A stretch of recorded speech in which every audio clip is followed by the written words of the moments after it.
Hello everybody, here we are today talking about the San Jose Sharks and the fact that they are back to being really bad again. So before we start, please make sure to subscribe if you're new to me or hockey, whatever the case may be. That being said, let's get on into it. So yeah, the San Jose Sharks started off the year pretty poorly, almost breaking the record for most losses to start off a season in NHL history. They started off the year 0-10-1, and things did not look great in that run. They were able to follow it up with a decent run, which we'll talk a little bit later in this, but they are back on a double-digit losing streak again, this time being 11 losses in a row. 11 is supposed to be a lucky number, but for the Sharks it seems to be the number that is the worst thing that could be associated with them right now. And let's talk about some of the numbers and where San Jose ranks during this span. So in terms of goals for per 60, they rank dead last in the NHL in this time with 1.45 goals per game, or 1.45 goals for per 60, I should say.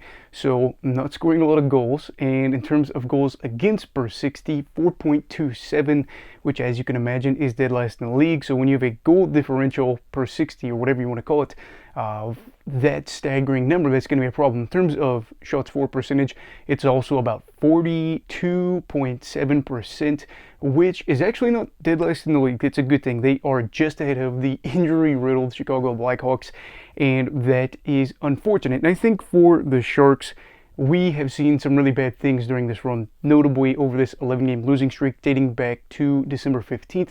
They have been shut out twice. They have only scored one goal in that span, I believe 5 times.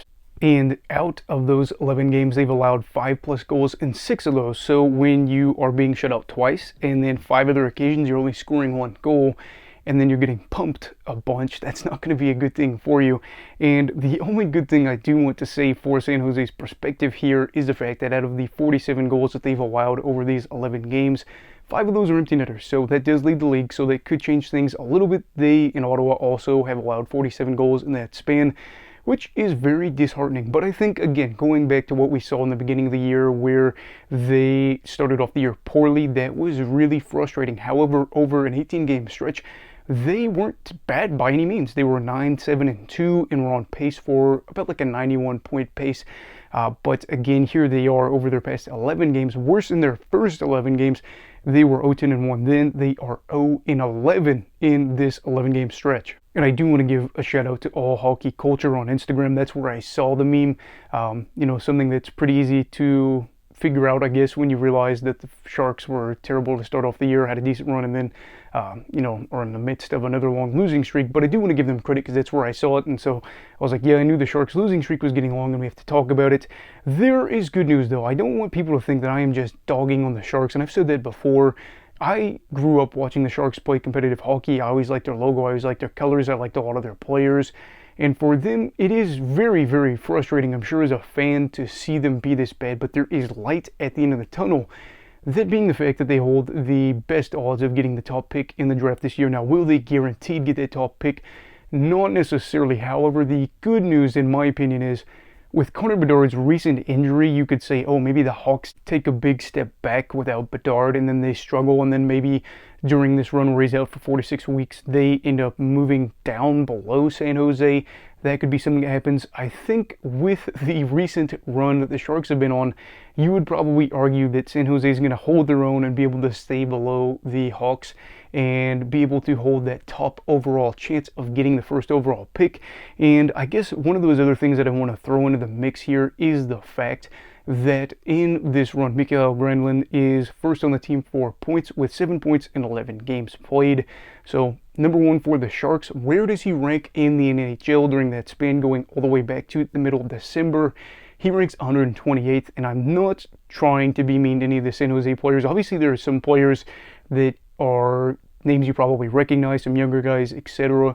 And every one of these guys are way better than me because I never got to play the game because I grew up in a rural area where hockey isn't really played.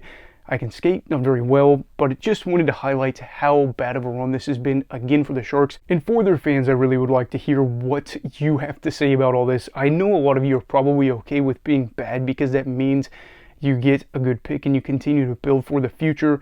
But what would you want for this team to do? I feel like I actually love what the Sharks are doing. They're not intentionally doing this, But if I had a team that I was a fan of that was rebuilding, which I do, but if they were as bad as the Sharks, I would want them to play where they're really bad for long stretches, where it really helps me know that we're secure in getting a top pick, but also have a good run every once in a while where in that span, it's fun to watch them. And you're thinking, wow, maybe there's good games, because nothing is more boring and frustrating. I shouldn't say boring because I just watch hockey games even if it's really bad teams, but for most people, nothing is more boring than when you have a team that's really bad, but they like win 2 to 3, maybe 4 games out of every 10 games, and they're just there, and maybe every night they have a chance, you watch them and you're like, man, maybe we can get a win. But I just find this much more enjoyable to see these really long bad stretches in a game that really does help out with the draft lottery, but then to have that run for almost 20 games, which again blows my mind